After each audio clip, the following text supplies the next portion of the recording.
Boa tarde a todos os presentes.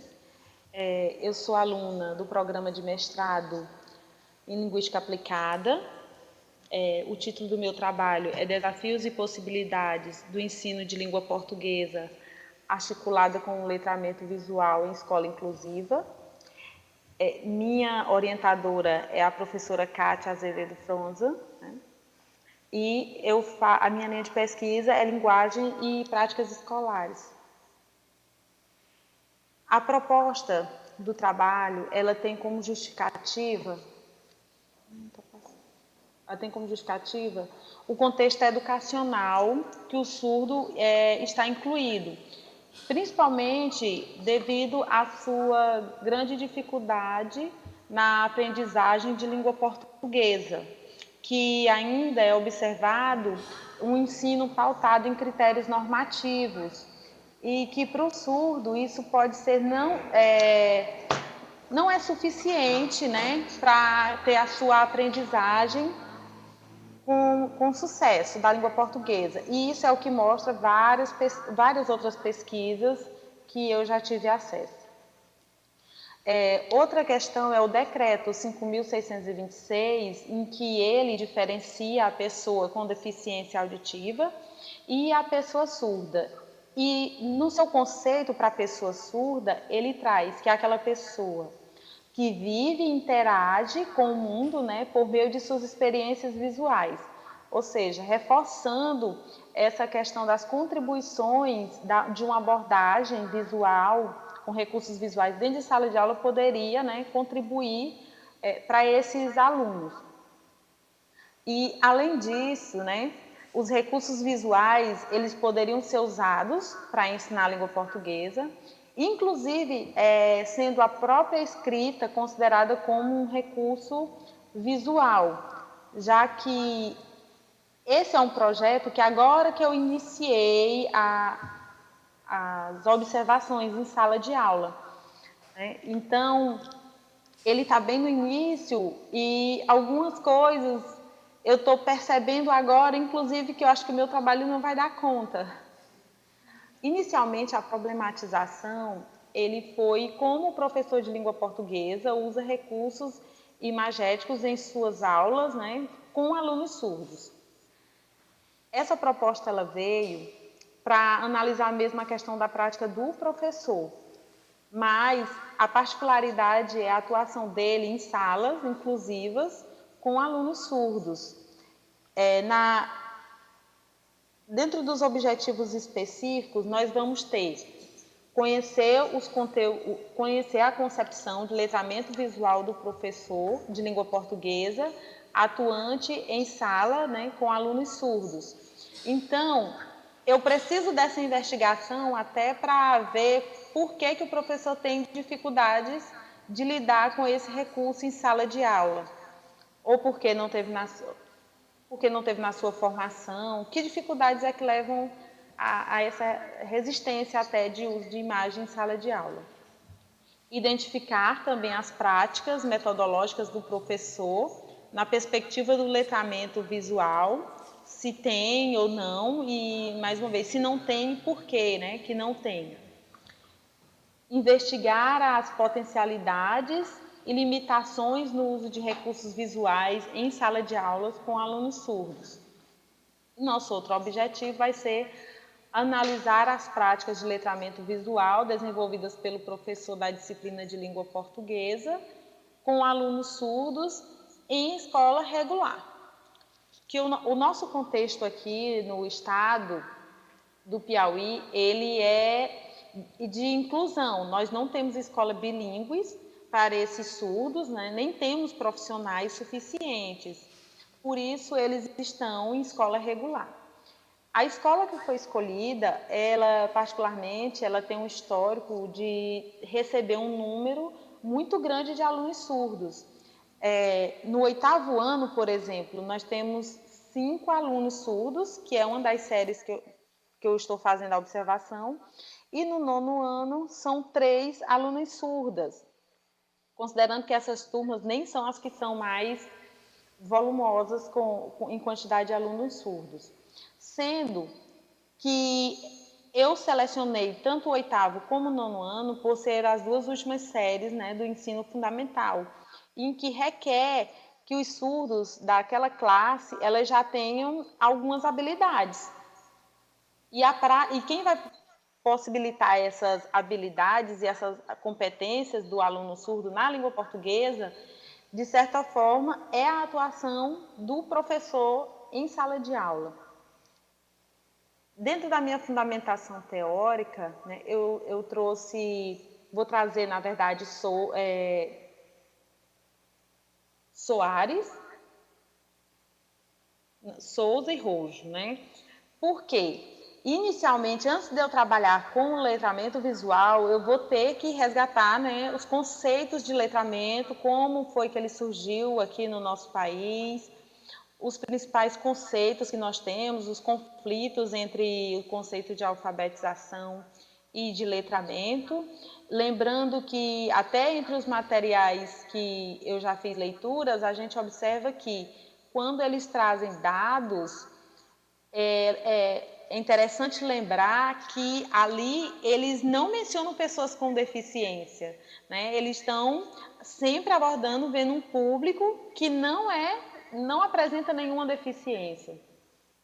Também trouxe a Rojo, porque ela fala muito dos multiletramentos, principalmente, né, dentro do ambiente escolar. Então, eu vou trazer ela, até porque o letramento visual, ela está dentro dos multiletramentos. Então, a gente vai trazer conceitos e algumas teorias dela, como a questão da defesa de agências, instituições de letramento que nós temos, não só a escola, mas outras instituições. O letramento visual, vou trazer Santella e Dontes, porque eles trabalham muito com a questão da análise sintática da imagem. E dentro do letramento do surdo, eu vou trazer Taveira e Rosado, porque elas tratam a questão visual do surdo na sua aprendizagem, os benefícios e a facilidade, né, do uso dos recursos visuais na aprendizagem do surdo. Lebedev também, que traz um conceito para letramento visual, a partir de uma oficina que ela trabalhou com professores surdos, de como esses professores surdos eles poderiam trabalhar a exploração de aspectos visuais em suas aulas de Libras.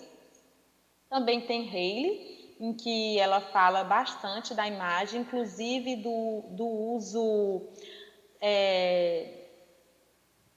de um uso sem ser dado muita importância, apenas como mera ilustração. E também temos Haley e Jesuele, 2017, em que ela vai trazer conceitos, reforçando o primeiro de Haley, 2013. Não serão só esses autores, né? Nós temos outros, como Fernandes, que ela trata a questão do letramento em escolas bilíngues para surdos, em que ela reforça bastante a questão do uso de recursos visuais e também da dificuldade das práticas da professora de língua portuguesa em escola bilíngue. Então, não é só da escola regular. Isso me chamou bastante atenção, porque, de certa forma, quando a gente fala em escola bilíngue, a gente não espera que tenha dificuldades nessa questão de metodologia. E Fernandes também trata bastante dessa questão dos recursos visuais. Joaquina. A metodologia... Oi. Faltam 2 minutos. 2 minutos. Tá. A metodologia, ela vai ser de revisão bibliográfica também, vai ter observação, né, em sala de aula no 8º e no 9º ano, das aulas de língua portuguesa. Só é uma professora. Quando eu cheguei na escola, eu descobri que não era uma professora para cada ano, mas é somente uma. Além da entrevista gravada com a professora também, que eu irei fazer para o desenvolvimento da pesquisa e também atender aos objetivos. Dentro dos resultados esperados, né, eu espero que esse estudo ele venha a contribuir para o ensino de língua portuguesa em salas de aulas regulares, inclusivas, em que os alunos do nosso estado estão presentes, E também, a partir dessa análise da prática do professor, o próprio professor poder fazer uma autoanálise, não só ele, mas vários outros professores que tiverem interesse de atuar na educação de surdos ou educação inclusiva, e também destacando essa questão da importância do letramento visual da educação dos surdos, em que muitas bibliografias trabalham que não só o surdo é beneficiado, mas também que o aluno ouvinte teria grandes benefícios partindo desse estudo de exploração de recursos visuais na língua portuguesa. E aqui nós temos as nossas referências, né? O Decreto, Dontes, Gesuele, Góes, Reile, Rojo, Santella, Soares e Taveira e Rosado.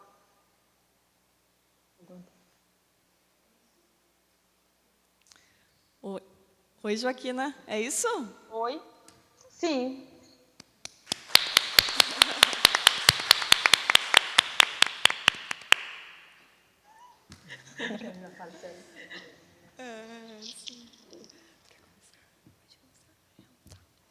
Joaquina, então, obrigada pela tua fala. Parabéns pela tua fala, parabéns pelo trabalho. Eu e a Mariana aqui como mediadoras, né, dessa sessão, a gente vai então começar um diálogo, né, e passar a palavra para o pessoal que está assistindo. Eu acho que eu posso começar então com um comentário que vai justamente no sentido do que tu falou agora por último, né?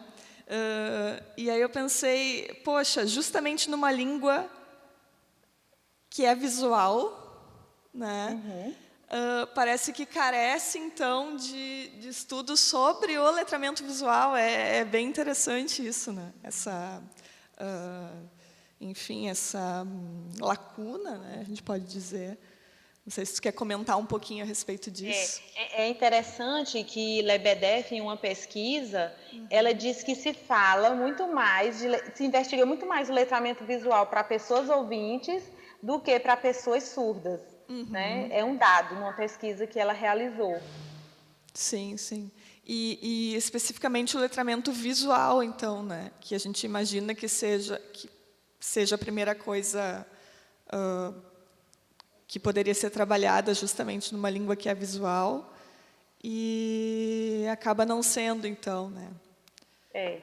Se considerarmos, inclusive, Josi, até a questão da escrita, antes dela ter o aspecto fono, né, da palavra, o som, ela tem primeiro a percepção visual daquela palavra que nós temos. Sim. E isso também a gente tem que ver que importância que isso teria na educação de surdos, essa questão da exploração, não é? Visual também da palavra, não só do som, porque antes do som tem a questão visual mesmo da própria palavra. Sim, bem importante a tua pesquisa. Oi, Joaquina. Oi. Gostaria de, primeiramente, parabenizar o teu trabalho. Ele é muito relevante, acho que para a aula de língua portuguesa, que muitas vezes o letramento visual é deixado de lado, como você tinha mencionado antes, é visto muitas vezes como mera ilustração, né? Nos livros didáticos sempre tem imagens, tem diferentes multimodalidades, né? E nós temos a tendência de fixar na escrita, né? Gostaria de parabenizar assim, o seu trabalho, justamente por dar enfoque nessa carência, justamente, né, que temos no nosso cotidiano. E eu tenho observado também que essa questão do aspecto do letramento visual é bastante trabalhado na língua inglesa, Sim, ao contrário verdade. da língua portuguesa. Eu encontrei, na verdade, pouquíssimos trabalhos que envolvem a questão do letramento visual e o ensino de língua portuguesa.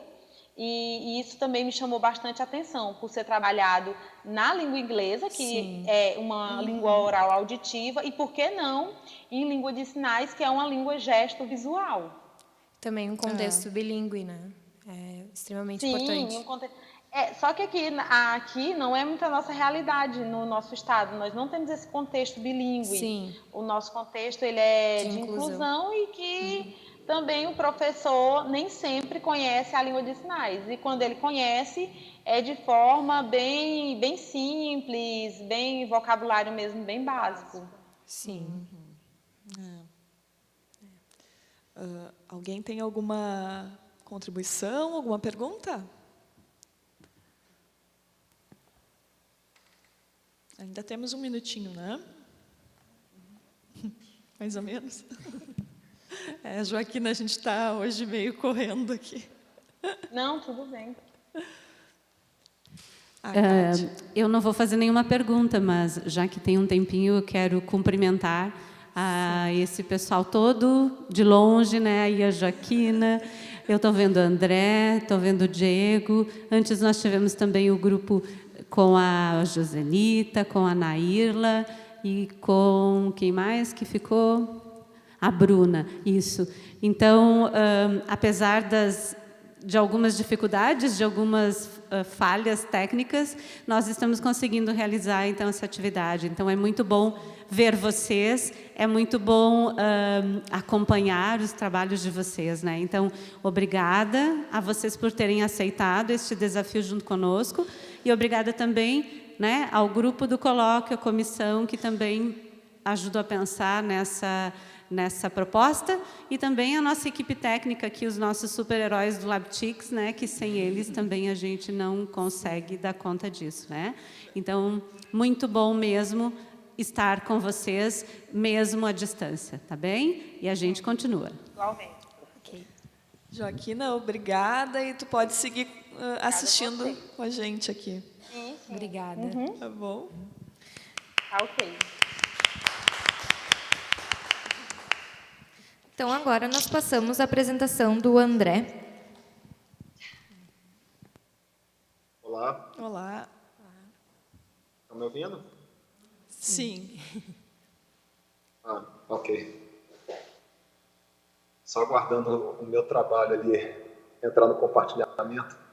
Ou sou eu que tenho que fazer? Foi. Aí. Agora sim. Ok? Ok. Bom, antes de tudo, boa tarde, né? Já fui apresentado aí, né? Meu nome é André, eu sou da turma especial, né, da FADVALE, estou falando aqui de Governador Valadares, no interior de Minas. E a minha pesquisa, né, foi inclusive apresentada agora no último dia 30 de julho, né, foi defendida. Tem o título Meus Seguidores, Minhas Regras, a construção do ethos nos discursos de jornalistas políticos no Twitter. A minha professora foi orientadora, né, foi a professora Maria Eduarda. E aí eu trago como fundamentação teórica, né, eu vou falar muito rapidinho daqui a pouco do meu trabalho, mas o que me inspirou para fazê-lo, mas tem a teoria semiolinguística do discurso, né, com Charrodot, a Ruth Amossi com a análise do ethos, né, a imagem de si, e Mondadá e Dubois, Coy e Elias, que tratam de referenciação. Eu diria que esses três são, né, um tripé ali teórico que sustenta meu trabalho, né? Dentro desses autores com quem que eu faço a minha pesquisa, né? A minha defesa, a minha apresentação. O objetivo geral do meu trabalho, né, é identificar como, em meio a grandes coberturas políticas na rede social Twitter, jornalistas se constroem nos próprios discursos publicados na plataforma, e os meus objetivos específicos é verificar a imagem que o jornalista político projeta de si nos textos publicados no Twitter por meio do estudo do ethos discursivo e também revelar por meio de processos de modelização dos enunciados os comportamentos enunciativos dos jornalistas em suas interações no Twitter durante dois importantes acontecimentos políticos. Sintetizando um pouco, né, o que eu falei até o momento, na verdade é o seguinte: o ethos jornalístico, né, aquela visão que foi construída, né, que foi calcada para o jornalista ao longo das décadas, né, especificamente no século passado, é de um sujeito que não emite opinião, que é isento de informação, que não se posiciona em relação aos acontecimentos que ele reporta. Então, é como se fossem pessoas inertes que simplesmente estão ali transmitindo informação da forma mais crua possível, né? Só que com o advento das mídias digitais e a entrada desses jornalistas nesses meios, o que eu quis procurar verificar é como é que se mudou esse comportamento, né? Qual que é esse novo jornalista que, afinal de contas, está particularmente no Twitter, né? Que é a plataforma com a qual eu trabalho. Por quê? Porque eu trago, inclusive, pesquisa disso no meu trabalho. O Twitter é verificado como a rede social mais importante para o jornalista, né? O jornalisticamente mais relevante. Então, eu verifico se houve uma mudança desse ethos jornalístico dentro da plataforma Twitter, né? Ou se ainda continua com aquele rompante, né, de quem não emite opinião, de quem é bastante isento, né, bastante equilibrado, não tem posicionamento político, enfim. E para isso eu trago, diante dessa situação, né, eu pergunto, poxa vida, quais jornalistas afinal eu vou trabalhar? E aí eu tive a felicidade, vocês estão me ouvindo? Sim. Oi? Sim, estamos ouvindo. Sim. Ótimo. E aí eu tive a felicidade de deparar com uma pesquisa feita por um instituto de São Paulo, chamado Medialog, que, na verdade, é uma empresa que produz conteúdo digital, né? E aí intitulado Os Principais Influenciadores Políticos da Web Brasileira. E casou muito essa pesquisa da Medialog com o meu trabalho, porque ela foi desenvolvida justamente em 2017, onde acontece exatamente o período em que eu analiso, né, desses jornalistas. E a Medialog, ela teve como metodologia avaliar 115 mil perfis no Twitter e 700 mil tweets, né? 700, eles, inclusive, desconsideram os retweets, né? Ou as republicações de outras pessoas, desconsideram perfis que são engraçadinhos, né? Que tratam política de maneira engraçada, cômica. Eles pegam perfis de pessoas que, de fato, tratam de política no dia a dia. E aí, desses 115 mil perfis, eles então adentram, né, eles afunilam para apenas 102 que eles julgam que são aqueles mais influentes. E aí esses 102 perfis, então, eles dividem em 5 categorias, que é a de jornalistas, a de independentes, a mídia tradicional, a mídia online e os canais engajados.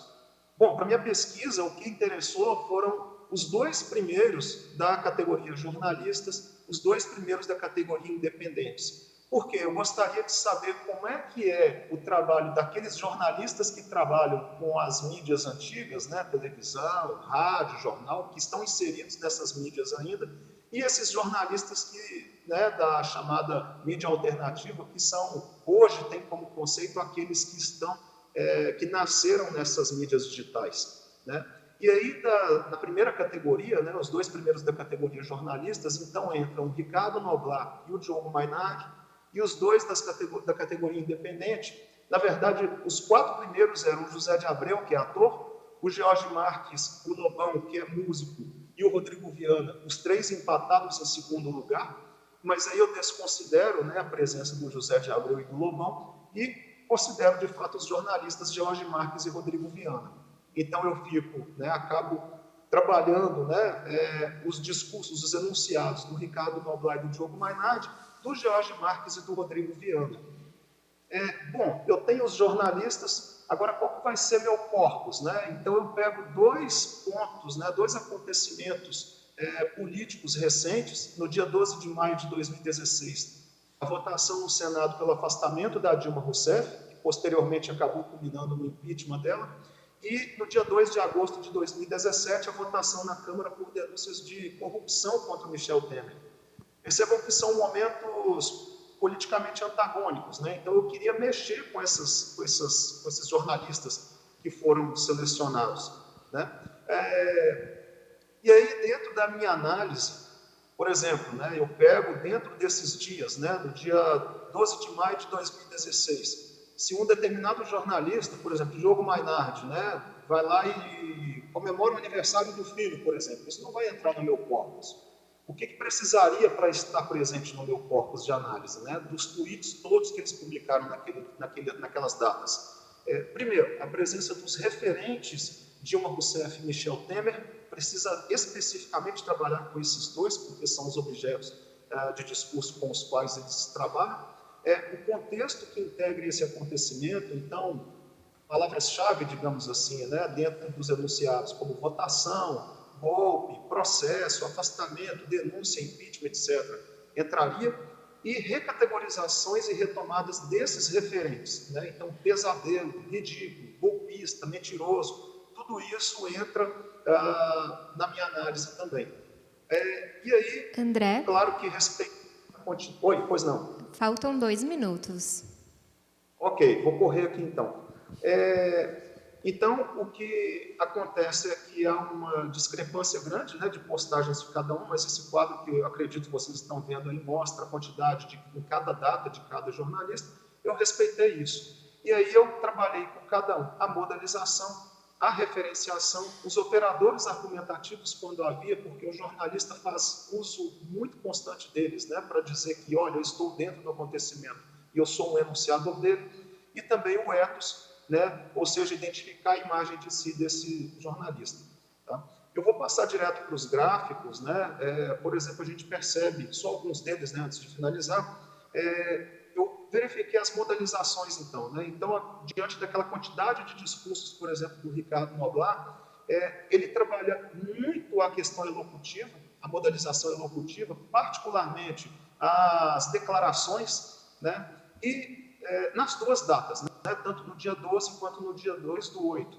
O Diogo Mainardi tem uma posição curiosa. Olha, no dia 12 de maio, e o Diogo Mainardi ele é contra a Dilma Rousseff, declaradamente, ele trabalha em locuções, particularmente apreciações e declarações, e delocuções. Né? Às vezes ele joga para um terceiro, né, alguma declaração.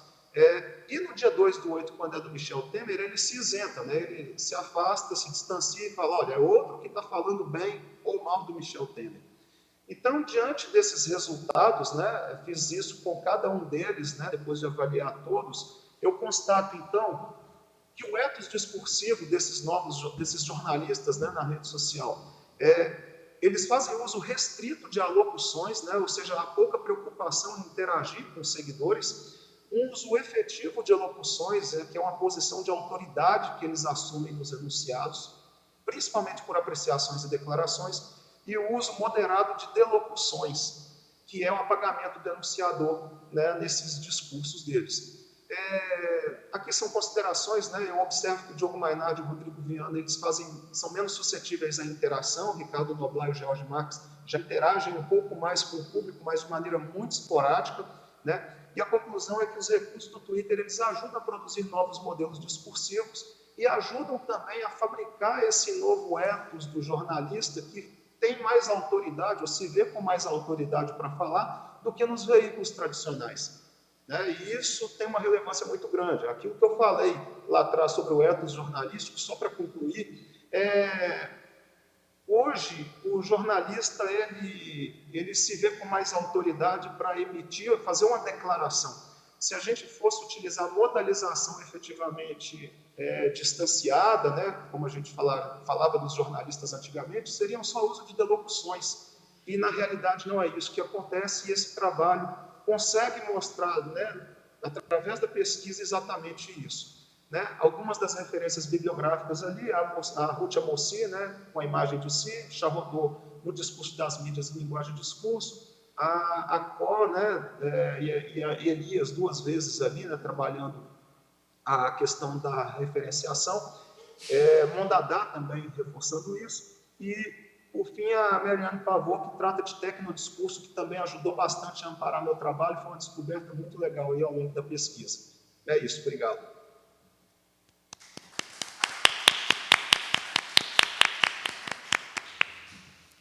Oi, André. Estamos aqui, eu e a Mariana, né, como mediadoras aqui para comentar um pouco do teu trabalho, estimular a discussão. Queria te agradecer pela apresentação, em primeiro lugar. E fiquei com vontade, pena o tempo é curto, né, porque eu fiquei com vontade de te ver explorando mais os dados ali, fiquei com vontade, enfim. Mas me veio assim, e claro, talvez seja a mesma interpretação de todo mundo aqui na plateia. É interessante que a gente sabe que, e obviamente que os jornalistas sabem que eles não são neutros, né? E a neutralidade é uma utopia, né? Mas, em alguns momentos, então, eles se apagam. E esse apagamento, ele também acaba por comunicar algo, né? É muito interessante a gente como analista do discurso aqui, né, poder perceber isso, né? Não sei se tu quer comentar mais sobre isso. Sim, de fato. Na verdade, o jornalista, eu acho que não sabe disso. Existe uma máxima, né, dentro dos cursos de comunicação, Brasil afora, de que o jornalista não banca opinião. Ouvi isso muito na faculdade, isso é um discurso já arcaico, mas que ainda é repetido, né, nos bancos de universidades, de que o jornalista não banca informação, mas quando ele coloca um enunciado, né, fora das aspas, por exemplo, ou fora desse apagamento, ele está colocando uma opinião. Sim. Né? Então foi uma descoberta, e foi uma das primeiras coisas que eu falei com o Eduardo. Eduardo, jornalista não banca opinião, né? Aí ela olhou para mim rindo assim, você não banca, não. E de fato, assim, foi uma descoberta isso, porque não existe um discurso completamente neutro, né? Como você disse, não Josi. existe. Mas o jornalista, eu posso te afirmar que ele não sabe disso. Ele acredita que faz um discurso neutro. Até porque tem aquela coisa de ouvir os dois lados, né? De mostrar as duas verdades, mas o trabalho mostrou que o Twitter não tem nem caracteres suficientes para isso, né? Então ele tem que tomar uma posição. Digamos que é culpa do Twitter. É mais culpa do jornalista do que da plataforma, tá? Eu descobri isso também. Porque ele tem condições de fazer um enunciado, né? Tem as threads, por exemplo, né? Que são vários textos, né? Sequenciados, e nenhum deles faz uso disso. Então, a culpa é dele, não é da plataforma, não. É verdade. Mariana. Parabéns, né, pelo trabalho. Acho que, primeiramente, tem que destacar a importância dele, justamente nessa era das redes sociais, né, que as redes sociais acabam sendo o espelho, né, do eu, aquele espelho que a gente gostaria de criar, né, nas redes sociais. E isso vem trazendo em diferentes ramos, né, não somente do entretenimento ou pessoal, mas também na questão do jornalístico e político, principalmente. Nós vemos, no nosso contexto, né, vemos principalmente como o Twitter tem sendo bastante forte, né, no contexto brasileiro. E é justamente isso, acho que parabenizar o teu trabalho, para falar também da interação, né, a interação que o jornalista está tendo nessas redes, que é bem diferente do jornal impresso, que nós tínhamos antes, que essa interação era mais difícil, né, tinha uma escolha, principalmente, de quem iria interagir, né, enquanto no Twitter é bem diferente, assim. Não sei se gostaria de comentar um pouquinho mais sobre isso. Obrigado. Na verdade, a interação, assim, eu percebi que eles não fazem questão, né? Eles se assumem como autoridades tais, né? Políticas, inclusive, que eles não fazem questão, né, de maneira geral, dessa interação. Não há um diálogo direto com o interlocutor, né? O que há são muito pouco interação, né? Eles não têm interesse de o tempo inteiro perguntar o que o interlocutor acha. Muito pelo contrário, eles emitem muita opinião, muita declaração e muita apreciação.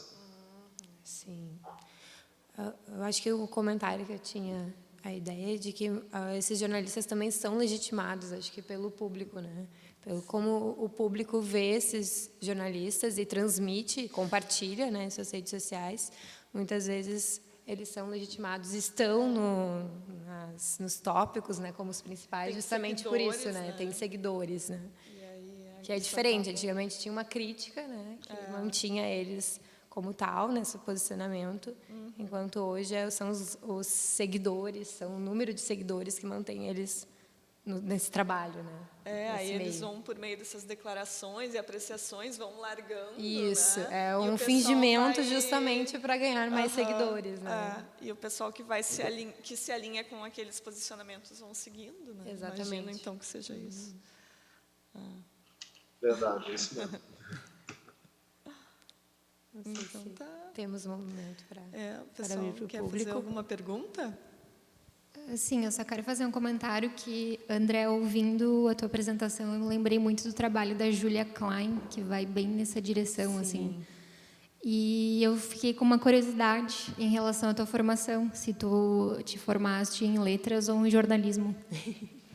Sim. Jornalismo. Ok, obrigada. Isso foi uma pergunta curiosa, porque na apresentação me perguntaram o que mudou, né? Depois que eu fiz esse mestrado, né, em linguística aplicada, eu falei tudo. Mudou a minha concepção em torno do jornalismo completamente. E eu começo a refutar muitas ideias, né, que são apresentadas como teoria da comunicação, né? Eu tive a oportunidade de falar isso, né, com a banca ao final da apresentação. Tive acesso, inclusive, né, eu assisti a apresentação da Julia Klein, né, da banca de qualificação dela, e eu perguntei para ela, esse trabalho não é meu, não, porque é muito parecido, realmente. Mas muda completamente a concepção que a gente tem do jornalismo, porque não trabalham esses parâmetros, né, que são de interação e particularmente de ethos, né? É muito pouco abordado. Verdade. Então tá, André. A gente obrigada. convida para continuar aí, né? Muito obrigada. Tu pode continuar assistindo aí pela conexão. Tá, joia. Muito obrigado, gente. Um abraço a todos. Obrigada. Obrigada.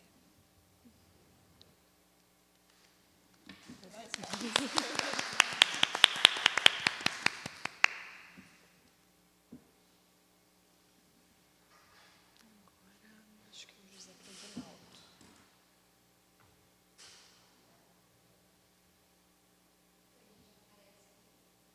Eu acho que isso... tá conectado. Ali, tá ali. Oi, José. Acho que ele não ouve ainda.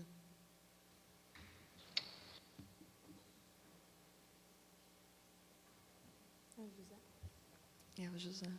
Boa tarde. Olá, José. Vocês me escutam? A gente está te ouvindo. Está nos ouvindo? Sim, estou ouvindo. Que legal. Então, seja bem-vindo, José. Obrigado, boa tarde a todos. Boa tarde. A gente está aqui, a gente só te pede, assim, né, para seguir o tempo ali de 10 minutos, então, de apresentação. Não sei se tu lembra, né? São 10 minutos. E aí, quando faltarem 3 minutos para o final, a gente vai te interromper, assim, um pouquinho para te avisar. Tá bom? Tá certo. Tá certo. Então, boa tarde a todos. Boa tarde.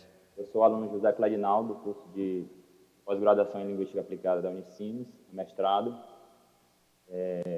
Minha orientadora é a professora Dorothea Franquest. Antes de começar a minha apresentação, queria fazer uma análise em relação a todo esse congresso, que é interessante poder estar expressando as minhas ideias através dessas novas tecnologias, esse novo ethos. Justamente aquilo que eu vou falar dentro da minha pesquisa, tentar trazer essa tecnologia para a sala de aula e para o mundo do aluno.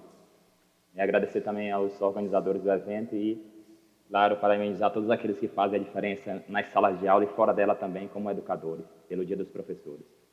Pois bem, vou começar aqui tentar transparecer as minhas ideias, aquilo que eu penso a respeito da linguística aplicada dentro de uma perspectiva mais humana, mais didática, mais pedagógica, né? Tentar fazer esse paralelo com os meus alunos do curso de extensão da Universidade Estadual do Piauí, do curso de Letras Espanhol. O título do meu trabalho é o seguinte: Desenvolvendo habilidades linguísticas em um curso de extensão de espanhol, a apropriação de um novo vocabulário na perspectiva do letramento midiático crítico. Não é a mera terminologia no uso dessas palavras, mas em si tentar desenvolver essas habilidades críticas, senso crítica, dentro do meu aluno, porque esta semana eu estive discutindo no meu grupo, no WhatsApp, com a minha orientadora, em relação à própria pesquisa, e assim, eu tenho que encontrar esse meio, né, esses dados, para poder chegar a uma determinada conclusão. Pode ser que esse processo, o processo de aprendizagem, ele não tenha um produto final, um produto cru, lapidado, né? Então, essa é uma reflexão que eu faço no meu dia a dia. Minha fundamentação teórica é basicamente em relação à teoria sociocultural de Vygotsky, Paulo Freire em relação à própria autonomia, Rojo, Kleiman, entre outros. Fundamentação teórica relacionada à educação do século XXI.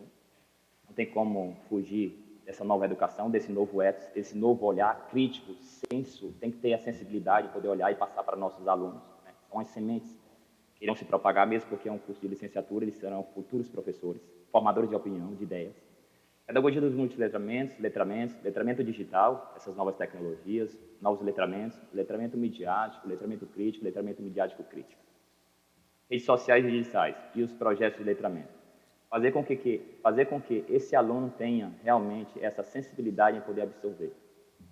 É um curso de extensão, eu levei pela uma universidade pública do estado do Piauí, fizeram a inscrição 11 alunos nesse curso de extensão. Eu encontro alunos do segundo período, do terceiro período e do quinto período. A pergunta-problema é a seguinte: como ocorre a apropriação do novo vocabulário dentro de uma perspectiva midiática crítica por estudantes da graduação em letras espanhol? Então, a realidade aqui é eu levar o aluno para a rua, ele tem que investigar uma profissão dita invisível dentro da sociedade, como sapateiro, gari, flanelinha, né, coveiro. Eu nunca me imaginei dando uma aula dentro do cemitério. Não sei se vocês já se imaginaram dentro de aula do cemitério. Depois de 20 anos como docente, eu, 2 meses atrás, estava dentro do cemitério, eu reuni meus alunos, nós fizemos a entrevista com o coveiro, depois da entrevista nós fizemos nosso debate crítico, sensível, e naquele momento, claro, do debate, eu estava ministrando uma aula e me dei conta de que aquela realidade eu teria que modificar. Quebrar os muros da universidade. Objetivo geral: investigar a aprendizagem de língua espanhola como uma língua adicional em uma proporção de vocabulários na perspectiva do letramento midiático crítico. Então, fazer com que esses alunos tenham realmente essa sensibilidade. Objetivos específicos: analisar a relação existente entre a aprendizagem significativa e a construção de significado na formação crítica dos estudantes da graduação. A tecnologia será usada como meio e não como fim. O fim maior será poder fazer com que esse aluno seja mais humano e olhe esses profissionais com o olho crítico, com o olho sensível, e faça com que realmente, dentro da sociedade, a comunicação, a linguagem, a língua, né, ele transporte através de um blog informativo todo aquele sentimento que ele sentiu vivendo uma experiência real, não fictícia. Isso é que é linguística aplicada. Tocar, pegar, sentir, colocar a mão na massa, trabalhar, ir para a rua, sentir. Investigar como ocorre a aprendizagem sobre localização geográfica e profissões, um conjunto de atividades contextualizadas e interligadas nesse processo dentro dessa perspectiva sociocultural, o bilinguismo, a aprendizagem de língua estrangeira. O espanhol eu percebi que é um pano de fundo, né? Porque nós temos que ensinar para a vida. 3. Verificar como ocorre a aprendizagem autônoma de apropriação de novos vocábulos da língua espanhola pelos estudantes. Eles vão se apropriar dessa nova realidade, do vocabulário sobre as profissões da língua estrangeira. Interessante que os livros tradicionais eles trazem profissões como médico, não entra como questão de preconceito as profissões ditas de elite, mas é preciso também ter um olhar crítico em relação às outras profissões, as profissões menos valorizadas. Justificativa: essa investigação científica justifica-se o meu interesse em poder identificar potencialidades no estudo de letramento midiático crítico por parte dos alunos da graduação em letras de espanhol de uma universidade pública do Piauí. Metodologia: essa proposta de pesquisa científica apresenta uma metodologia qualitativa com características de uma pesquisação. Então, assim, a relação que eu tenho com esses dados entre a ação, a reflexão e a ação, partindo dessa perspectiva do letramento midiático, é que eu também me modifico como professor, como pesquisador. Não somente o aluno. O foco está na aprendizagem, não no ensino. Não está em mim. Eu não sou o ator principal. O ator principal é o aluno, colocando essa abordagem de foco da sensibilidade em relação a esses profissionais, que ele sinta isso, né? Que ele incorpore, que ele aprenda, que ele adquira isso na realidade, a vivência real. O corpo será constituído pelos textos produzidos, questionários, entrevistas, fotos, anotações pessoais, gravações de áudio, bem como apresentações orais feitas pelos estudantes. Aqui eu tenho um gráfico elaborado por mim mesmo. Esse gráfico ele traz uma análise mais significativa em relação ao próprio projeto. O projeto está em desenvolvimento, ele foi aprovado no Comitê de Ética em julho deste ano. Eu estou apenas com 7 meses no mestrado em Linguística Aplicada e percebo também essa modificação no meu próprio olhar como professor e como investigador. Isso é interessante, José? essa mudança, essa reflexão. Faltam 3 minutos. Eu já vi aqui no meu celular, obrigado. Aqui eu tenho um gráfico, no centro do gráfico eu tenho visita ao profissional, eu tenho uma realidade do aluno ir para as ruas, entrevistar garis, lavadores de carros, sapateiros. Dentro dessa realidade, eu vou partir aqui no sentido horário da parte superior do gráfico para a parte inferior. Eu tenho um debate no grupo virtual, nós temos um grupo de WhatsApp em que nós nos comunicamos apenas em espanhol, né? Isso foi a negociação entre alunos e o pesquisador. A localização do profissional dentro do Google Maps, a utilização dessas tecnologias através da escrita, o Google Docs na produção de texto e, claro, a publicação de nossas ideias, né? Eu compartilho nossas ideias, não somente a minha do pesquisador, mas também dos nossos alunos. São produtores de ideias, não são passivos e compreende-se também que o aluno ele entra como foco da atenção. A publicação do texto produzido. Assim, eu vou fazer... eu tenho aqui o meu blog, vocês podem acessar, depois se tiverem curiosidade, podem fazer perguntas também lá, já que o tempo aqui é um pouco limitado, né? E pelo próprio formato do congresso. Aqui eu tenho algumas experiências de vida com os alunos na própria... fora dos muros da universidade, aqui é no Polo Cerâmico, que fica a 3 quilômetros da universidade, de uma universidade pública, onde eu trabalho há 10 anos. E aqui eu gostaria de fazer uma análise bem rápida em relação a um internauta que mandou uma mensagem para o nosso blog. Ele coloca assim: Olá, é uma observação construtiva. Observação construtiva. Ele enfoca esse blog que esteve equivocado, né? Ele tem um pensamento diferente do nosso. Tem uma excelente finalidade, mas é importante separar profissões de ofício. Porém, é importante separar as profissões de ofício, né? É o pensamento desse internauta. Eu creio que os zapateiros é um ofício, ser doutor, licenciado é uma profissão. Então, essa pessoa, esse internauta, ele acredita que ser profissional, ter uma profissão, é só aquele que passa pelo curso de ensino superior, né? Pelo que se entende na ideia.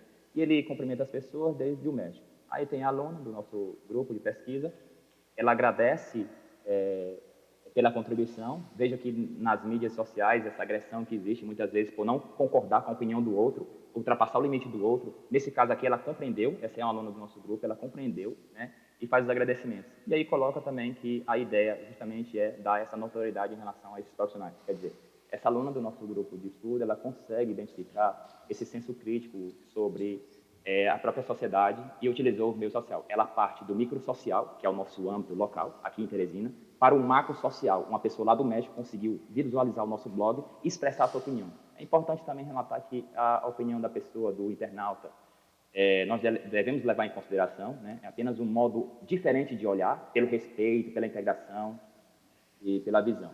Essa foi uma análise em relação ao nosso blog. O meu projeto ele está em construção. Aqui estão as referências bibliográficas do meu projeto. E muito obrigado a todos aí pela atenção. Estou disposto aí a qualquer tipo de questionamento ou pergunta.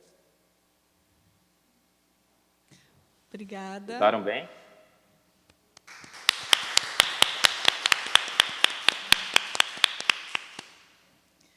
Então, José, eu e a Mariana, que estamos mediando aqui a sessão, a gente vai passar para alguns comentários e também para estimular a discussão aqui do grupo que está nos assistindo, né? Está te assistindo aqui.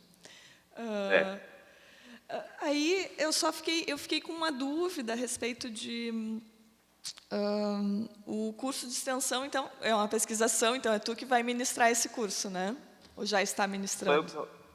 Eu já estou ministrando o curso. Ele foi cadastrado na Pró-Reitoria de Extensão de uma universidade pública no estado do Piauí há 3 meses atrás. É um curso de extensão de 60 horas. Eu não utilizo sala de aula tradicional, quadro, paredes, ar-condicionados, cadeiras.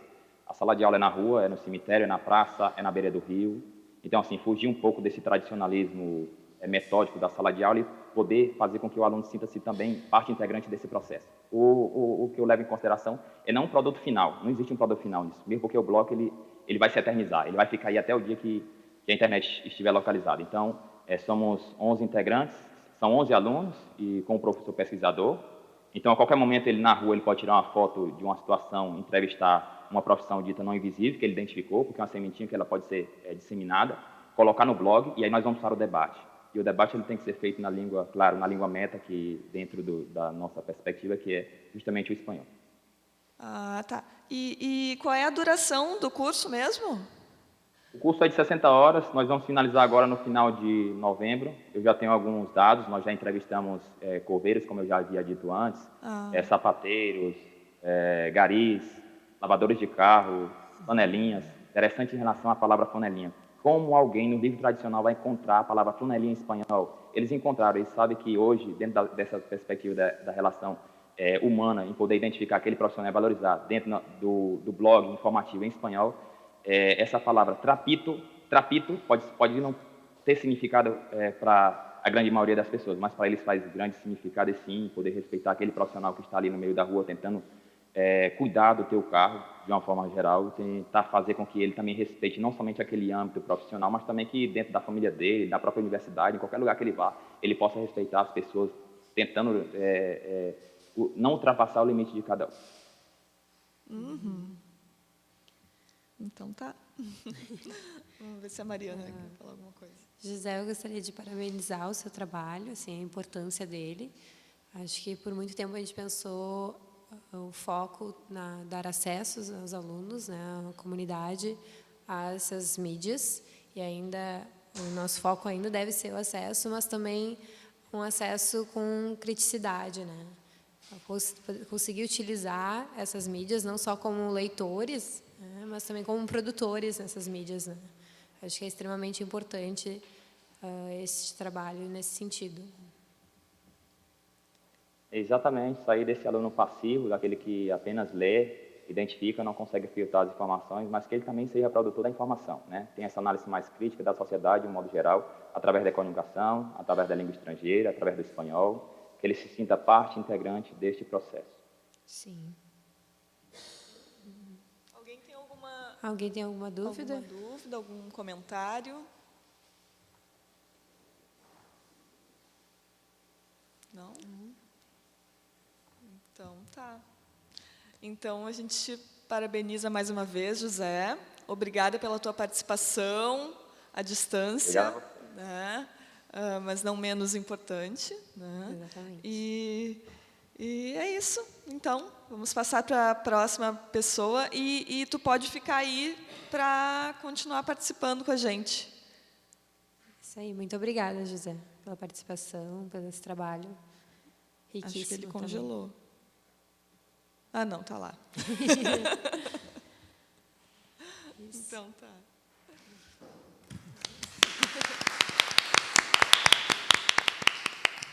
Então, a próxima apresentação é da Tânia.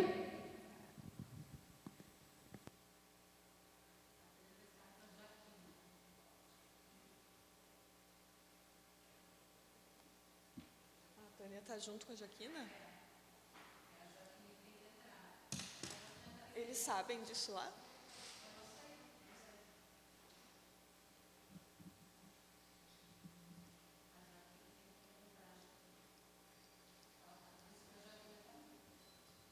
A Joaquina está ali.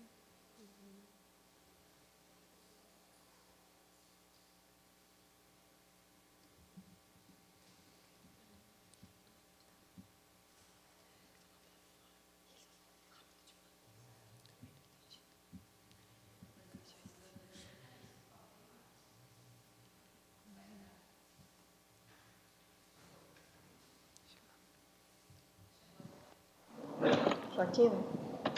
Oi, Tânia. Agora tem que ver se me escutam ali. Oi? Oi, tudo bem?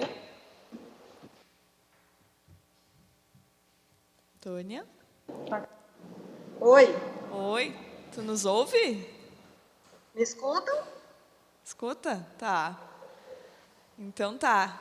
A gente quer... Oi, Tânia. Tudo bem? Tânia, seja bem-vinda. Engraçado, para mim a imagem congelou. Não sei. Tânia, você está nos escutando? Bem baixinho, Josi. Bem baixinho? Porque tu tá só com... Bem baixo. E agora? Melhorou? Tá ótimo. Tá ótimo? Então tá bom. Tânia, então seja bem-vinda aqui na nossa sessão à distância. Certo? A gente só quer te lembrar, assim, para tu tentar ficar naqueles 10 minutos ali, que a gente ainda tem mais uma pessoa para apresentar depois, tá? Quando tiver faltando 3 minutos para o final, 3 minutos, tá? Para o fim, a gente vai te interromper um pouquinho para te avisar, tá bom? Ok. Então tá. Então, pode começar. Boa tarde a todos. Eu sou Tânia Maria, sou orientanda da professora doutora Kátia de Azevedo Fronza. E nosso estudo é sobre o processo de retextualização e construção de sentidos em produção textual de alunos surdos em contexto de uso da Libras e da língua portuguesa. Então, esse interesse surgiu porque, apesar da Lei 10.436 reconhecer a Libras como forma de comunicação de pessoas surdas, estabelece que esta não substitui o português escrito. Ou seja, mesmo que o aluno surdo use a Libras, mas o texto dele reconhecidamente vai ter que ser em língua portuguesa. E também atuando como intérprete de Libras em salas de aula, como intérprete de Libras eu atuo há 9 anos em salas de aula, eu percebo, né, e também tenho a concepção da concepção de alguns professores sobre a escrita, né, desse aluno surdo, que parte geralmente da dificuldade de aceitação de uma produção sinalizada, ou se ela é escrita em português, que não tem a intervenção do intérprete de Libras. Muitos deles não conhecem a língua de sinais, então não tem como eles aceitar essa sinalização, porque eles não entendem. Do mesmo modo, vai ter que ter a intervenção do intérprete de Libras, porque ele vai estar intermediando o processo. E quando ela é escrita, né, quando eles passam a sinalização para a língua portuguesa, ela vem com muita vamos dizer, influência da língua de sinais e acaba, para a pessoa ouvinte, para o professor, acaba sendo um pouco ruim dele conceber essa escrita, como ele aceitar essa escrita desse aluno. Nós temos aqui como pergunta: o que acontece antes e durante o processo de produção textual de alunos surdos, considerando a retextualização da modalidade sinalizada para a modalidade escrita em português? Porque nós pensamos o seguinte: mas como é que acontece esse processo em sala de aula? Porque mesmo atuando como intérprete, eu tenho uma visão dali de dentro, até como interventora muitas vezes nesse processo, mas eu de fora, eu acho que eu vou ter uma outra visão, em vendo outros colegas, ou vendo a atuação de outros professores que eu não esteja dentro do mesmo contexto, inclusive com outros alunos que eu não conheço, os alunos da sala de aula que eu vou investigar, eu não conheço. Então, para mim, isso para mim é muito bom, porque quando a gente já tem uma intimidade maior com o aluno, a gente acaba interferindo também. Eu interfiro, eu digo por mim. Então, nós temos como o objetivo geral é investigar o processo de produção textual de alunos surdos, usuários da Libra, em aulas de língua portuguesa. Os objetivos específicos: analisar as orientações dadas pelo professor de língua portuguesa a respeito da proposta para a produção textual, descrever a interação estabelecida entre o intérprete de Libras e o aluno surdo durante o processo de produção textual e caracterizar o texto escrito produzido pelo aluno surdo. Como fundamentação teórica, nós temos trabalhos e estudos de quadros, Marcucci, Lodi, Santana, Ferreira, Vieira Barbosa e Souza, dentre outros. Quadros, ela vai falar sobre a aquisição da linguagem, né, da importância da aquisição da primeira língua pelo aluno surdo, ou seja, a aquisição da Libras primeiro, para depois a aprendizagem de uma segunda língua, a língua portuguesa. Ela também fala um pouco sobre a questão da cultura surda, cultura visual, a questão do letramento visual, que é muito importante em uma aula, para que o aluno surdo possa absorver os conteúdos. Marcuse, ele fala sobre a retextualização, e ele diz que a retextualização é um processo muito complexo, que interfere tanto no código quanto no sentido. Não é simplesmente uma transcrição, mas é um processo complexo. Lodi, ela fala sobre a construção de sentidos. É interessante quando ela fala da construção de sentidos, que ela diz que em muitos textos, né, em língua portuguesa, a gente falando de língua portuguesa, o aluno se depara com expressões e palavras que ele não conhece. Porque, apesar de ser em língua portuguesa, uma língua que ele vê, né, geralmente, desde quando começa a entrar na escola, mas que ele não conhece profundamente. Então, muitas palavras para ele não faz sentido. Então, ele tem que dar sentido àquelas palavras. Ela também diz que essas palavras e expressões, ela tem valores socioculturais que vêm da primeira língua, ou seja, vêm da língua portuguesa. Santana, ela fala sobre surdez de linguagem. Interessante, quando ela fala de surdez de linguagem, ela fala da questão da organização fonológica das línguas, que ela diz que a diferença não é no aparelho fonador ou na mão e no espaço, mas sim nessa organização fonológica. A língua oral, a modalidade é linear, enquanto a língua de sinais, a modalidade é simultânea. Ferreira, ela vai falar sobre a retextualização, mas num contexto mais de tradução. Ela coloca que é muito importante essa questão da tradução, retextualização, porque quando o aluno está aprendendo uma segunda língua, ele imprime ali suas marcas. Essas marcas vão estar visíveis no texto dele.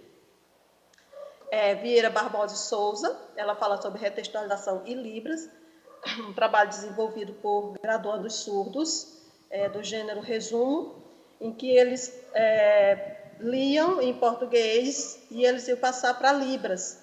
Então, ela percebeu que quando eles faziam a retextualização, tinha muitas marcas linguísticas da Libras dentro da leitura que eles faziam na língua portuguesa.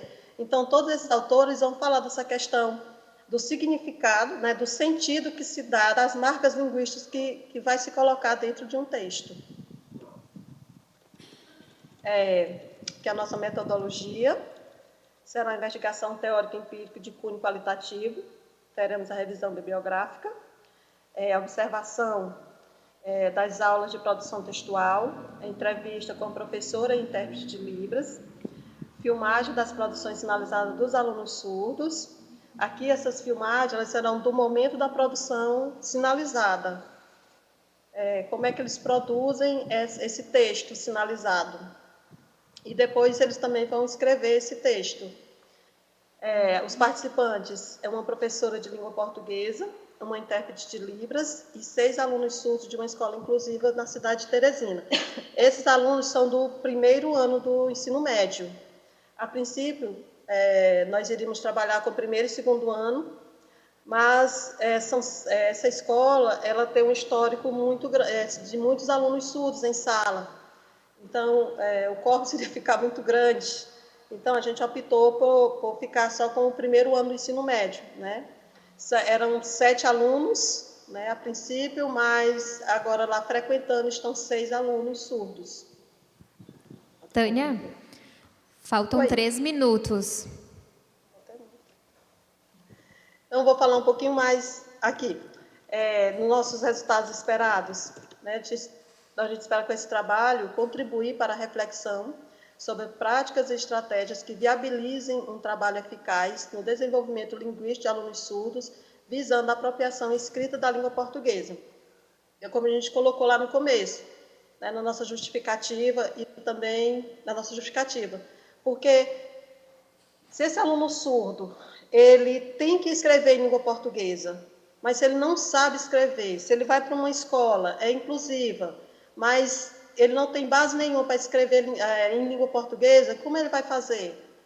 Como ele vai conseguir dar sua opinião, já que, por exemplo, somente sinalizando, ele não vai conseguir atingir seu objetivo? Porque nós temos nessa escola uma rotatividade de professores muito grande. né? Então, se a prática de retextualização ela fosse uma prática da escola, acreditamos sim que ela possa contribuir com, né, futuros escritores, leitores mais, vamos dizer, mais fluentes, né, em língua portuguesa. Porque, para ter uma ideia, eu ia pesquisar uma professora, antes, né, eu fui conversar com ela aceitou participar da pesquisa, e no momento em que eu estava esperando o CEP, como é que chama? O CEP aprovar o projeto, né? Nesse tempo do CEP aprovar o projeto, que eu voltei lá na escola, já era uma outra professora, né? Ou seja, é uma rotatividade muito grande, então pode mudar 2, 3 vezes por ano o mesmo professor. Então isso aí quebra uma sequência de trabalho que esse professor está fazendo com esse aluno. Então, o prejudicado, nesse caso, são os alunos, né? Porque se um professor já está se acostumando com aquele professor, com a metodologia, com o jeito dele, aí de repente ele sai da escola, entra outro professor, que muitas vezes não tem domínio nenhum da Libras, não conhece o aluno, não conhece seu público, aí ele vai começar um processo de adaptação ou de adequação. Então, isso é muito complicado. Isso, infelizmente, acontece muito aqui, principalmente no Piauí, né, onde a gente já trabalhou, eu já trabalhei lá nessa escola, inclusive, como intérprete, e a gente observa, já tinha essa observação, né, da rotatividade do professor ser muito grande. Tem minuto? Era isso, então? Não, é isso. Está aqui minhas referências, usadas aqui. E muito obrigada.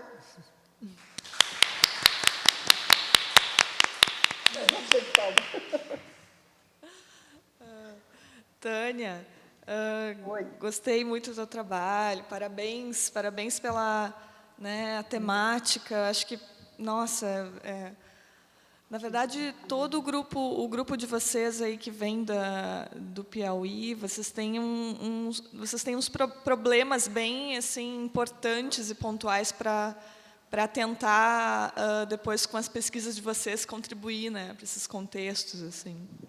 Então, acho que esse é um contexto também bem problemático. E, pensando nesse sentido, eu queria te perguntar um pouquinho, que tu, como professora, enfim, né, aí, como é que é mais ou menos esse aluno surdo do primeiro ano do médio? Como é que ele chega? Em que nível assim, em que nível de língua portuguesa ele chega? Assim. Josi, dependendo da escola que ele veio, se pública ou particular, porque aqui nós temos também escolas particulares inclusivas, não são bilíngues, elas são inclusivas. Dependendo do contexto em que ele vem para um primeiro ano, né, bom. Ou se ele veio de uma escola pública, infelizmente, ele veio assim com português bem defasado, bem básico, nível bem básico. Muitas vezes palavras isoladas, né? Ele decodifica algumas palavras somente para escrever. O texto é muito, vamos dizer, básico. São poucas palavras, ele diz que já escreveu. E assim, a experiência que eu tenho, por exemplo, com a aluna que eu estou agora, que é da cidade vizinha, mas assim, o contexto é quase igual, ela não gosta de escrever. Para a gente fazer com que ela escreva um texto pequeno, é assim, uma labuta, vamos dizer assim. Porque ela diz, não, eu não gosto, não, eu não sei.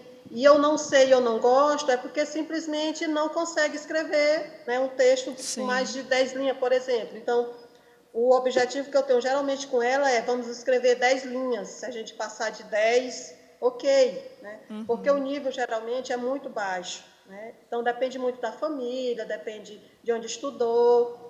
Então essa é a realidade que nós temos aqui.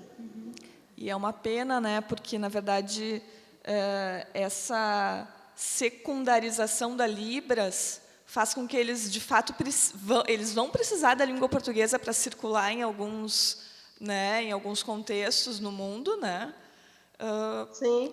Mas, nossa, eles vão estar muito defasados, né? Porque é muito difícil que esse aluno vá conseguir daí, né, realmente ter uma fluência mínima ali, né? Às vezes a gente vê os que chegam, por exemplo, na universidade, a gente vê que eles chegam com problemas, né? E, enfim. Muito complicado. Essa questão também da idade séria, que também é muito complicado, porque, por exemplo, os alunos do primeiro ano, né, que nós estamos investigando, vou começar agora, graças a Deus o projeto foi aprovado pelo CEP, e vamos começar agora. Eu já tinha ido na escola visitar e tudo, né, mas agora realmente começar a pesquisa, são alunos entre 18 e 21 anos, alunos do primeiro ano. Nossa. Então, alunos do segundo ano, eles vão para mais, né, para 24 anos, 28 anos, depende, né, muito. Então, também a defasagem é muito grande. Sim. Aí tem a questão de interesse, de motivação, é uma série de aspectos que a gente tem que levar em conta. Uhum.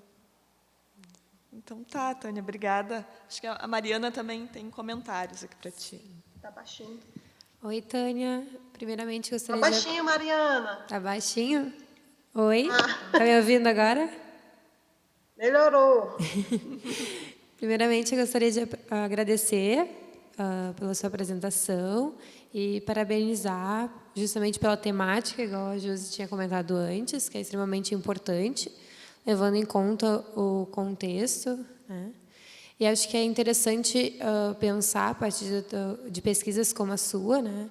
Pensar em levar também para a formação de professores, né? Você tinha comentado justamente dessa rotatividade de professores, né? Que, na maioria das vezes, não estão preparados também, né? Não, se sentem perdidos, justamente, né? Muitas vezes pela falta de formação, né? Para conseguir lidar num contexto de uma escola inclusiva, né? Sim. Então, é extremamente importante trabalhos como esse, justamente para pensar numa formação, né? Sim. Com certeza. Não sei se temos algum comentário. Temos? A gente tem uma pergunta ali da Josi, a outra Josi. Oi, Tânia. É a Josi, tua coleguinha da Libras. Você está muito nervosa, menina. Não. É assim acalme, mesmo. menina, acalme. Não tô nervosa não, só tô assanhada. Menina, o que eu queria te dizer? Excelente as tuas colocações. Me coloca um pouco na tua condição, porque atualmente estou numa situação muito parecida com a tua. Um menino de 18 anos, ele é deficiente auditivo, ele conhece um pouquinho da Libras, mas bem pouco, menos que eu. E eu tenho um desafio. Eu estou tendo que interpretar para ele num contexto de igreja, só que muitas vezes eu vejo que ele não entende os sinais que eu passo, porque ele sabe pouquíssimos sinais, a família também não se interessa. E, te ouvindo, eu fiquei pensando, na tua fala vem a questão do intérprete, mesmo quando o aluno não tem Libras. Conta pra gente um pouquinho qual o teu papel de intérprete quando tu tens um aluno numa realidade que não conhece a língua que tu vai interpretar. Assim, Josi, eu já tive muitos alunos, né, e alguns realmente com a Libras, o nível de Libras também muito pouco, né? Português ruim, Libras também. E o que a gente tenta fazer é adequar o nosso nível a eles. Que não adianta você ficar, por exemplo, na frente sendo uma Joselita da vida, que a Joselita é ninja. Muitas vezes a gente vai com muita ânsia, pensando em dar conta da Libras, e a gente esquece que a gente está sinalizando para um indivíduo, né? E como é este indivíduo? Qual é a situação dele? Qual é a história de vida dele? Então, primeiro, no meu caso, como é um contexto educacional, eu acho muito mais fácil a gente lidar com isso, né? Porque, por exemplo, se é um aluno específico, você vai trabalhar com ele de modo individualizado. É o que eu faço, não tem como você fazer diferente. Eu já tive turma que tinha um aluno muito bom e aluna, né, mais ou menos. Então, o meu foco era essa aluna, né? Eu tinha que dar conta dela, porque o outro, como ele já era bom, né, eu fazia uma interpretação dali do que a professora estava falando, mas depois eu ia para ela, né? Eu ia interpretar para ela de uma forma em que ela pudesse compreender, porque senão a gente faz que nem Lacerda, ela fala, e é muito interessante uma fala de Lacerda, que ela diz que se um intérprete está em sala de aula, que ele vai só interpretar, só sinalizar, ele não atinge o objetivo dele. A gente tem que conhecer o nosso aluno. No seu caso, você tem uma pessoa, você tem que conhecer o jeito dele. Você já sabe que ele é básico em Libras, ou você tem que se igualar a ele. É claro que você não vai ficar lá embaixo, você tem que, né, você tem que ser superior, vamos dizer, superior que eu digo aqui, você tem que saber mais do que ele, é claro. Mas você tem que alcançar ele no nível que ele está. Não adianta você sinalizar assim uma maravilha, fazer aquela, né, uma sinalização perfeita, maravilhosa, mas você não conseguiu atingir o seu aluno.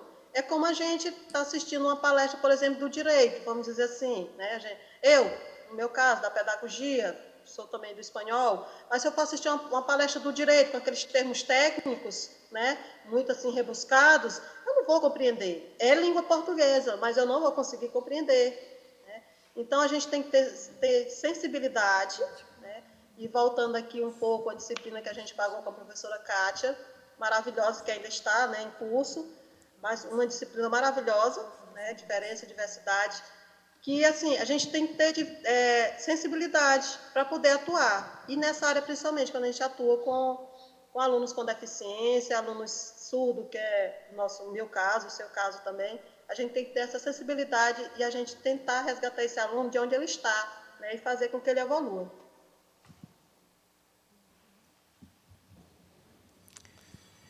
Oi, Tânia. Então, oi. Obrigada pelas tuas reflexões aqui, pela tua apresentação. Suscitou bastante, né, debate aqui, o pessoal está querendo continuar, mas infelizmente a gente está com o tempo curto. Não vamos poder continuar nesse debate que está tão bom. Obrigada, Tânia. Muito obrigada, Tânia. De nada. Obrigada. Obrigada. Continue com a gente. Sim. Tchau. Tchau. Tchau.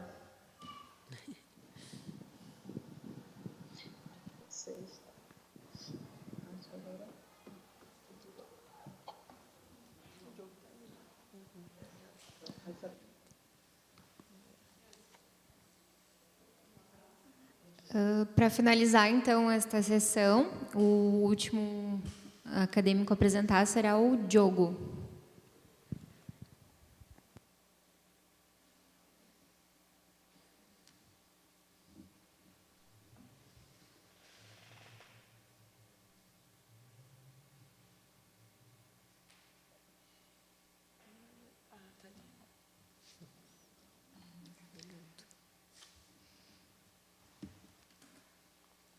Conseguem me ouvir?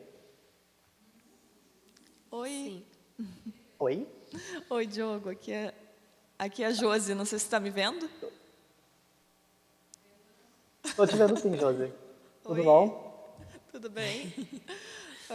Então, aqui estou eu e a Mariana para mediar essa sessão, né? A gente...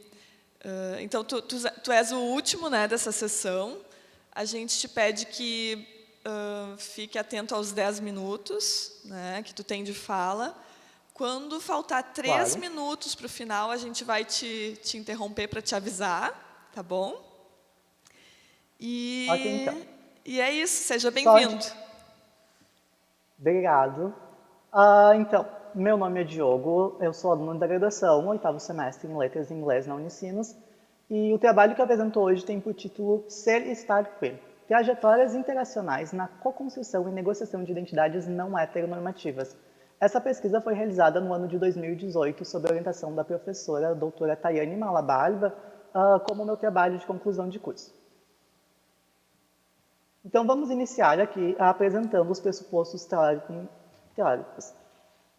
De acordo com Buchholz e Hall, 2004 e 2005, a linguagem é o local e o instrumento que nós utilizamos para produzir as nossas identidades e demais ações sociais.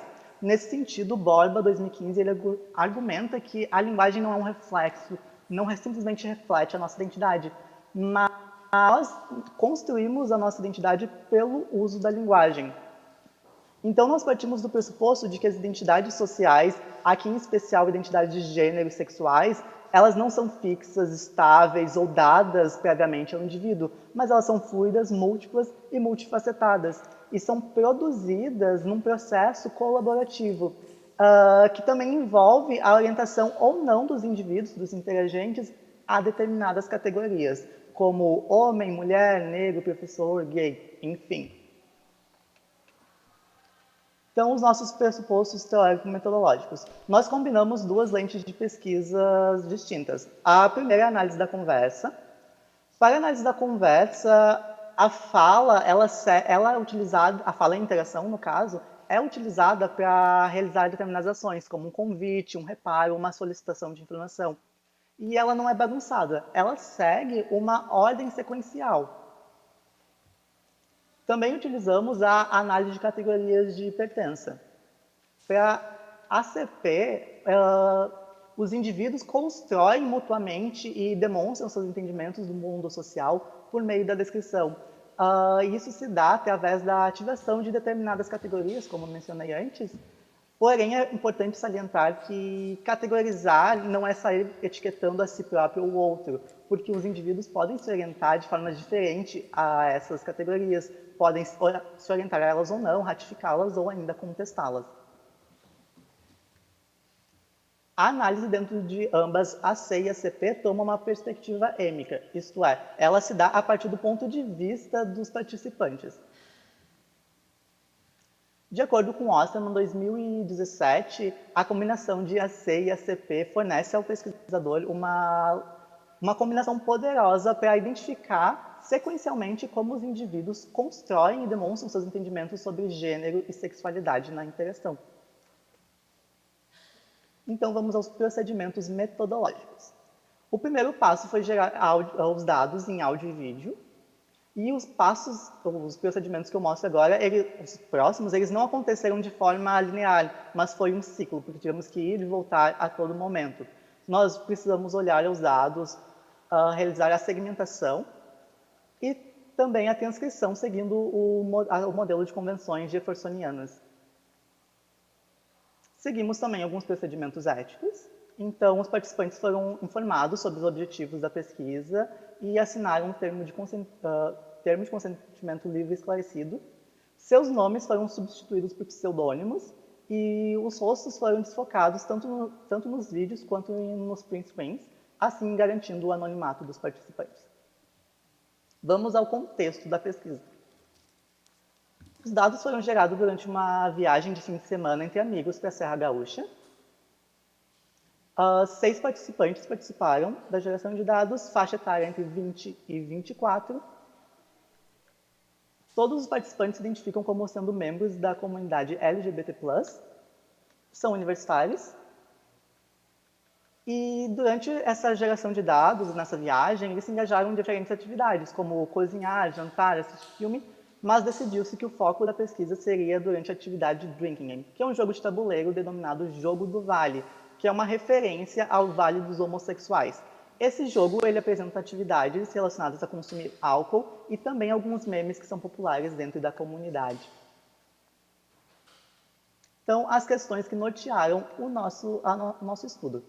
Queríamos primeiro entender quais identidades de gêneros sexuais que estavam emergindo naquela interação, enquanto os participantes se engajavam durante o jogo, e como essas identidades se tornavam interacionalmente relevantes durante o jogo, e ainda também como os participantes se orientavam para essas identidades que eram tornadas interacionalmente relevantes. Durante a análise de dados, nós conseguimos identificar 2 trajetórias interacionais distintas em termos de construção identitatária. Algumas categorias foram ativadas pelos participantes e elas foram ratificadas sem ser contestadas, ou seja, elas foram orientadas pelos participantes como não problemáticas. Porém, outras categorias elas emergiam na interação e eram orientadas pelos participantes como problemáticas. Então, vamos ao primeiro fenômeno. Então, o contexto desse setor aqui que eu vou mostrar para vocês. Os participantes estão jogando o denominado Jogo do Vale. A atividade que o jogo sugere é tire uma peça de roupa. Paola categoriza Lucas A, Maria se afilia e as categorias não são contestadas. Uma pergunta bem importante agora, tem como reproduzir o áudio? Tem. Eu não sei se tu me ouve aqui. Tem alguém me ouvindo? Oi, Tem. temos sim. Tem como reproduzir o áudio para o pessoal ouvir? Pergunta para ele se é o link 1. Eu posso tentar botar no meu celular se não tiver como. Link 1. É o link 1? É o link 1, isso. Ok. A Playboyzuda, tire uma peça de roupa.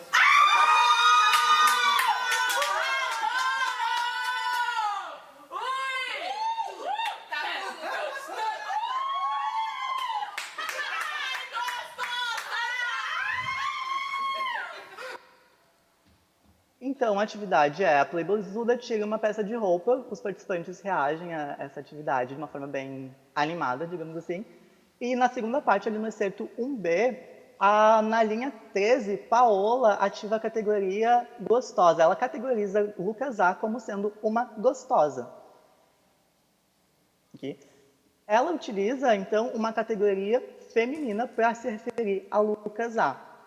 Essa categoria ela não é contestada, pelo contrário. Na linha 14, a Maria, enquanto ela ri, ela passa a mão no ombro do Lucas A. Então, ela se afilia a essa categoria ativada por Paola na linha 13.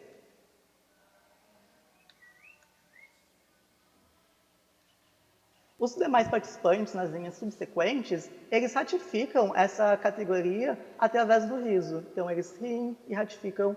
E então, essa categoria gostosa, a identidade de Lucas A sendo uma gostosa, foi ativada por Paola na linha 13, e os participantes se afiliam, eles não contestam isso em nenhum momento. Okay? Então, agora nós vamos ao segundo fenômeno, as identidades que foram orientadas como problemáticas. Diogo? Oi? Faltam 3 minutos, tá bem? Ok. Então, o contexto, tá? Ainda é o jogo do vale. Gustavo está no andar de cima, ele desce pela escada e passa pela porta, causando um barulho.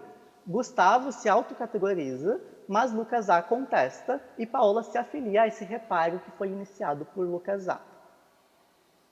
Então, aqui, podem reproduzir o segundo link? Sim, sim. Sim.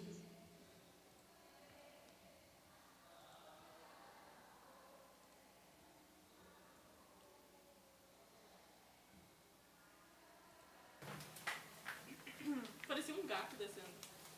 É que é, né? Linda, poderosa. Playboyzuda, tire uma peça de roupa. Ok, como dito antes, o participante estava no andar superior, desce e faz um barulho. Na linha 3, Paola se refere, produz o turno, parecia um gato descendo, aqui se referindo ao andar dele, o barulho mesmo, tá? Então, na linha 4, tem uma pausa de 0,8 e durante essa pausa, Gustavo, ele está encarando, olha fixamente para Paola, o que faz ela revisitar o seu turno da linha 3 e produzir o turno né? Aqui ela já se refere, então, à aparência física de Gustavo sendo um gato, ok?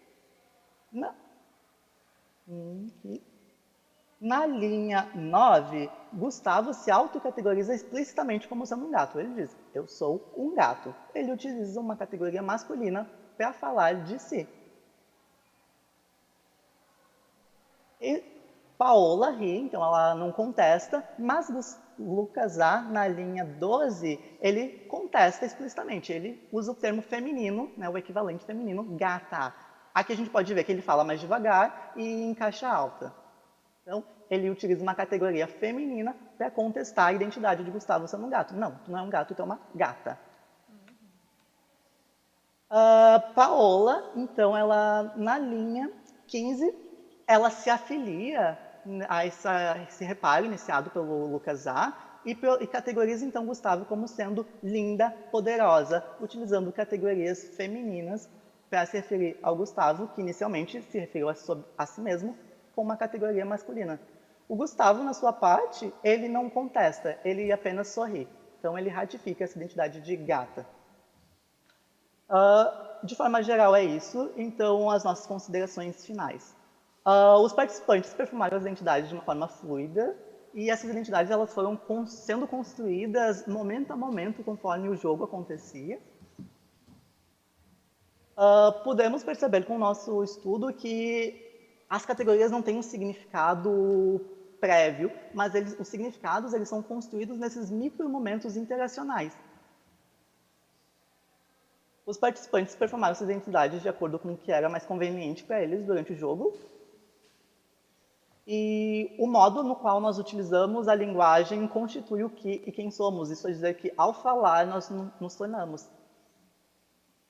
O nosso estudo contribui, em primeiro lugar, para trazer representatividade para a comunidade LGBT no meio acadêmico e também para auxiliar a desenvolver consciência acerca da diversidade de identidades que são demonstradas na interação social nos mais diversos contextos.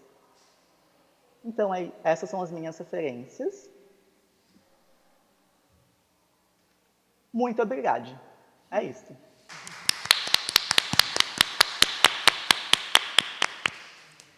Diogo, parabéns pela tua fala, parabéns pelo teu trabalho, tu sabe que eu sou fã. A gente já tinha, né, se encontrado em outros momentos.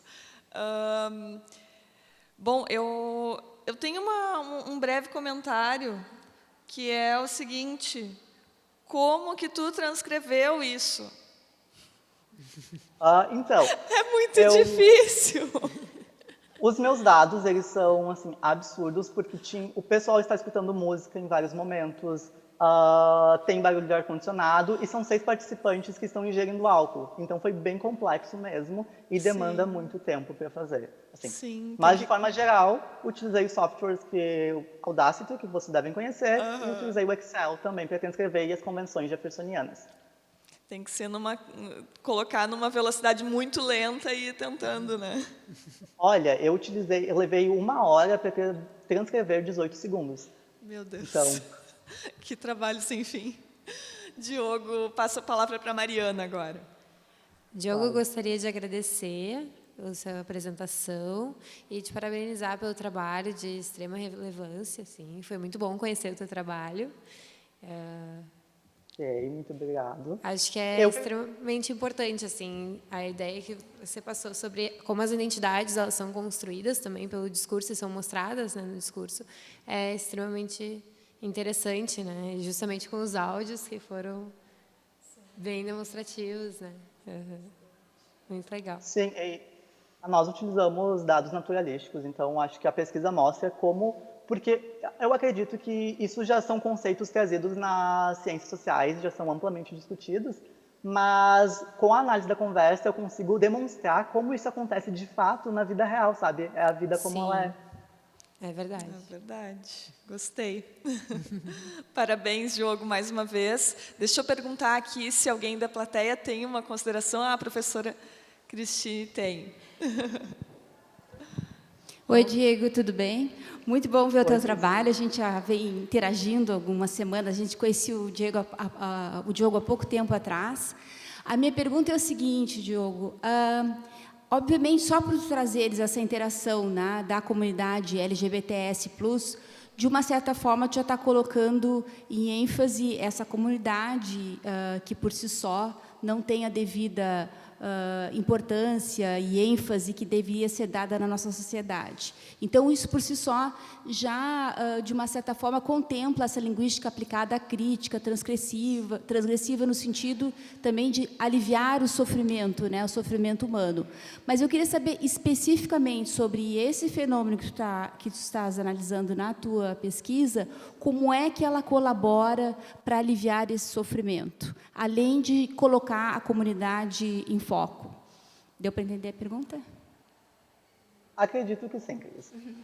Em primeiro lugar, através dessa pesquisa, eu me coloco como pesquisador e que traz uma bagagem e um pensamento muito ideológico. Eu me coloco de frente para dizer assim, não, estou aqui, eu, enquanto pesquisador negro, gay, levanto uma bandeira, então acho que isso já é o começo, e então isso possibilita ocupar alguns espaços que eu acho que ainda não estamos alcançando enquanto uma comunidade, principalmente a questão de pessoas não binárias, enfim. Geralmente na academia eu vejo mais uma questão homens gays brancos, mas ainda isso tem algumas críticas.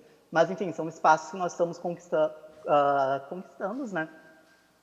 Para a linguística aplicada, como, bem, o livro do Moita Lopes traz essa questão indisciplinar ou transgressiva de pensar o que não deveria ter sido pensado ou estar onde não deveria estar, eu acho que é mais nesse sentido que eu tento trazer o argumento. E os estudos, o estudo em si contribui para a análise da conversa nos estudos que trazem a questão de gênero e sexualidade, que no Brasil ainda não está muito difundido, embora no exterior isso já seja amplamente discutido, como Kitzinger, 2005, King, Cronin e outros pesquisadores, Stockel. Isso. Não sei se consegui responder a sua pergunta. Sim, ela afirmou que sim. Não sei se temos tempo para mais alguma pergunta ou não. Se temos mais alguma pergunta, não? Ok. Então, já estamos no limite do tempo, né? Uhum. Ok, então, gente, muito obrigado pela possibilidade de participar à distância. Sim, obrigada, nós agradecemos, Diogo, então, pelo trabalho, pela apresentação, a você e todos os participantes, né, dessa sessão. Obrigada, gente. Vamos encerrar essa sessão, então.